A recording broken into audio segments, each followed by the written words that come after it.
Assalamualaikum warahmatullahi wabarakatuh.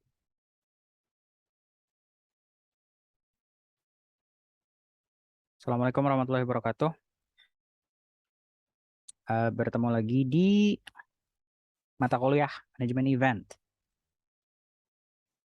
Ada sedikit keterlambatan dalam em, uploading video karena memang kondisi kesehatan saya agak kurang baik kemarin-kemarin dan saya harus upload videonya agak terlambat. Mohon maaf. Tapi untuk kuis dan tugasnya tetap saya mundurkan juga jadwal untuk pengumpulannya. Jadi teman-teman memang tidak usah khawatir. 1 minggu dari video ini diupload dan tugasnya dikumpulkan maksimal 2 minggu dari video ini diupload. Tidak sesuai jadwal yang sebelumnya ya, yang seharusnya. Dan mengingatkan sekali lagi teman-teman, berbicara kelas manajemen event ini, kita itu PBL, Project Based Learning. Jadi ujungnya adalah teman-teman melakukan project dari mata kuliah ini. Jika teman-teman mengiranya ini hanya datang kuliah, mengerjakan kuis, tugas sudah, UTS dan UAS sudah, tidak. Teman-teman ada project yang harus dikerjakan. Maka dari itu, silahkan teman-teman reach out teman-temannya yang kira-kira agak susah dihubungi, yang belum muncul, ada beberapa orang yang tugasnya pun belum dikumpulkan, bahkan dari sesi 1, silahkan di reach ya. Untuk materi hari ini, pertemuan kelima ini adalah tentang legalitas event. Berbicara legalitas event, oke, setiap event yang diselenggarakan harus jelas legalitasnya. Kita langsung aplikasikan kepada kegiatan kita aja ya. Untuk kita baca dulu ini. Misalnya RT, RW, kelurahan, kecamatan, dan selanjutnya jika acara diselenggarakan di lingkungan instansi tertentu, maka izin diminta pada instansi tersebut. Di kegiatan kita ya sudah jelas ya, kita project dari sebuah mata kuliah itu udah sebuah legalitas yang menguatkan untuk teman-teman melaksanakan kegiatan tersebut. Nah, berbicara legalitas ya harus ada izin yang pasti. Izin yang pertama dari level dosen pengampunya, kaprodi, nanti naik ke bidang kemahasiswaan. Teman-teman harus mulai diurus dari sekarang. Apalagi berbicara kegiatan yang akan dilaksanakan di kampus, harus diurus perizinannya. Termasuk di dalamnya penggunaan ruangan atau tempat. Teman-teman harus segera mengurusnya dari sekarang. Oke, apa saja sih indikatornya?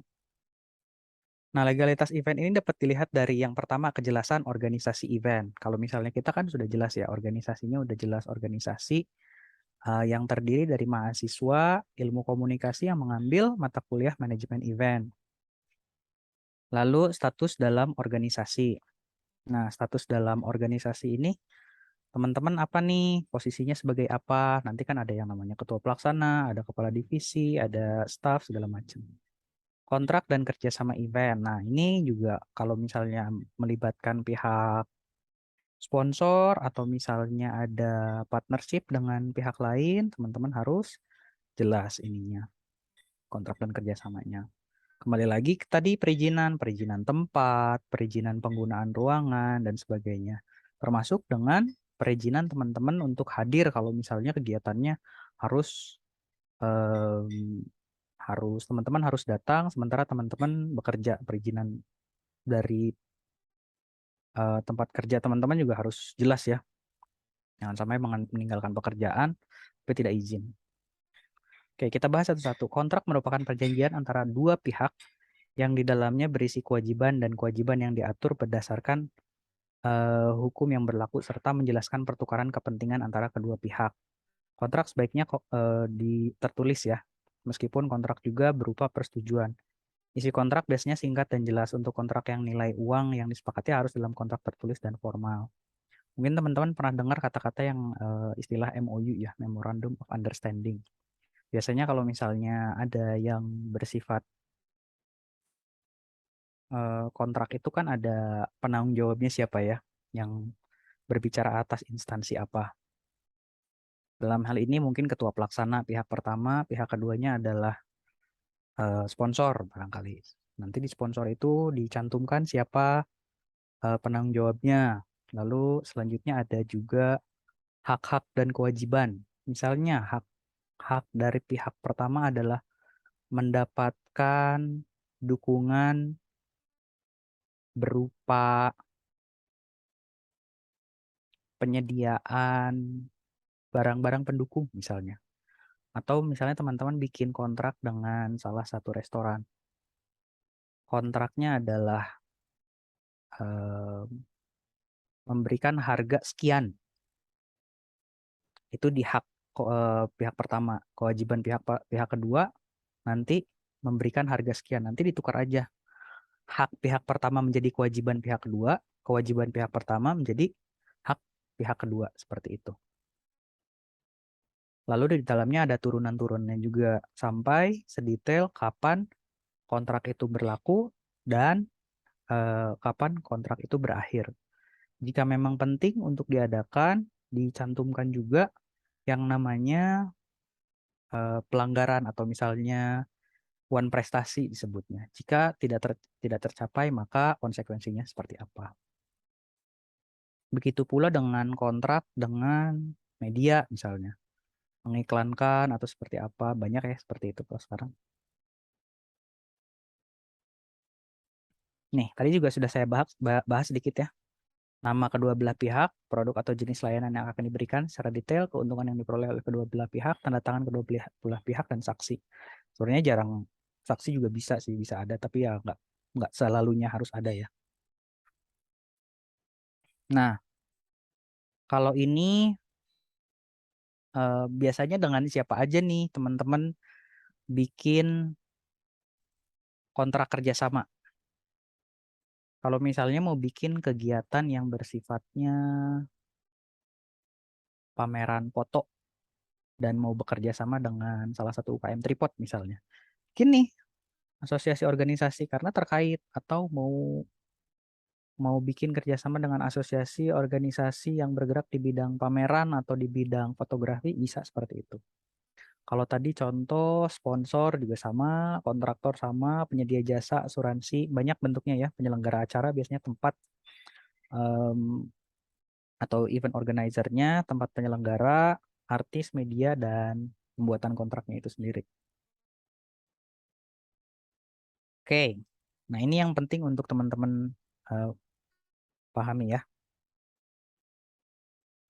Proses pembuatan kontrak event dengan pihak terkait. Tahap pertama, menetapkan tujuan kontrak. Kegiatannya adalah kedua pihak menetapkan tujuan yang ingin dicapai dari pembuatan kontrak atau kerjasama. Biasanya, kalau misalnya kegiatannya pihak pertamanya teman-teman, pihak keduanya sponsor. Pihak teman-teman pengen bikin acara, pengen didukung dengan misalnya ya restoran kayak tadi ya, mendapatkan konsumsi dengan harga di bawah harga normal. Sementara dari pihak kedua sebagai sponsor dari restoran menginginkan teman-teman mengiklankan atau mencantumkan logo dalam kegiatan gitu kan untuk meningkatkan awareness seperti itu. Lalu setelah tujuan besar dari kontraknya sudah ada, ditentukan tuh isi kontraknya kayak gimana aja di dalamnya, menetapkan apa yang diinginkan dan kerjasama yang dibuat tersebut bisa dalam bentuk negosiasi. Nah, biasanya kalau misalnya tadi contohnya restoran ya, seberapa besar sih, seberapa signifikan atau em, di bawah harga normalnya tuh sejauh mana gitu. Apakah normalnya 20.000 kita beli dengan harga 10.000 ataukah bahkan mereka memberikan secara cuma-cuma, itu detailnya di situ. Lalu persetujuan isi kontrak, kedua belah pihak saling menyetujui apa yang menjadi isi kontrak. Nah, biasanya tuh kan kontrak tuh berlembar-lembar ya. Di bawahnya tuh sebelum nanti di akhir ada tanda tangan, di bawah tuh ada paraf gitu. Paraf pihak satu, paraf pihak kedua. Diparaf, diparaf, diparaf. Jadi disetujui halaman itu, disetujui nanti kalau misalnya ada revisi diketik ulang. Lalu terakhir ada penandatanganan kontrak. Kedua belah pihak saling mengerti dan menyetujui apa yang menjadi hak dan kewajiban dalam penyelenggaraan event dan ditandatangani kontrak tersebut oleh kedua belah pihak, yaitu sebagai penanggung jawab atau yang membawa nama pihak masing-masing pihak. Nah, ini nih biasanya yang sering muncul atau ada di isi kontrak. Penggunaan tempat, kerugian karena kerusakan, misalnya teman-teman menyewa ya, menyewa alat-alat gitu. Nanti untuk kalau misalnya jadi pameran menyewa alat-alat, tapi alatnya setelah dipakai rusak. Nah, nanti ini ada kontraknya nih. Kalau rusaknya segini, penggantiannya apa gitu kan. Nanti kebutuhan pribadi dan staff, ini kan kayak termasuknya dengan kebutuhan konsumsi segala macam atau ATK. Deposit, pembatalan dan biaya ganti rugi, akses, keterlambatan, penambahan fasilitas, lambang dan logo selama acara berlangsung. Ini yang paling umum ditampilkan dalam kontrak nih. Biasanya pihak sponsor atau pihak media partner sudah pasti diberikan space untuk mencantumkan lambang dan logo selama acara berlangsung. Baik sebelum acara, saat penyelenggaraan acara maupun setelah acara. Nah, ini nih. Biasanya spesifikasi khusus tuh biasanya kalau misalnya mengukur dengan mudah mah mengukurnya dengan uang ya. Kalau misalnya dalam proposal kegiatannya kebutuhannya 10 juta. Kalau misalnya mau ngambil paket dengan dana 10 juta, spesifikasi khususnya dapat apa, dapat apa, dapat apa. Tapi kalau misalnya yang sponsornya hanya 5 juta misalnya, akan memiliki spesifikasi khusus. Seperti itu. Oke. Lalu di akhir kesimpulannya legalitas acara diperlukan untuk setiap acara penyelenggaraan. Yang berarti acara mendapat izin dari pihak-pihak yang khusus. Legalitas event dapat ditentukan dengan membuat penyelenggaraan event seperti event organisasi, status keanggotaan dalam organisasi, kontrak kerjasama yang dibangun dengan pihak terkait dan pihak perizinan yang dimiliki oleh acara organisasi. Jadi teman-teman mulai dirancang sekarang proposalnya jika ia ingin ada sponsor atau untuk kegiatan yang akan dilaksanakan sama teman-teman. Silahkan teman-teman jika ingin melakukan diskusi, teman-teman tinggal em, saya pantau sih teman-teman udah mulai banyak diskusinya dan punya grup lebih kecil per divisi. Tapi kalau misalnya mau diskusi yang besar dan butuh Zoom, silakan hubungi saya. Dan teman-teman silakan jangan lupa kerjakan kuis dan tugasnya. Jangan sampai terlambat. Jangan sampai mata kuliah ini tidak lulus karena kegiatannya tidak terlaksana. Baik, segitu dulu materi untuk hari ini. Pertemuan ini saya tutup dengan bacaan hamdalah. Sampai bertemu di kelas. Terima kasih. Assalamualaikum warahmatullahi wabarakatuh.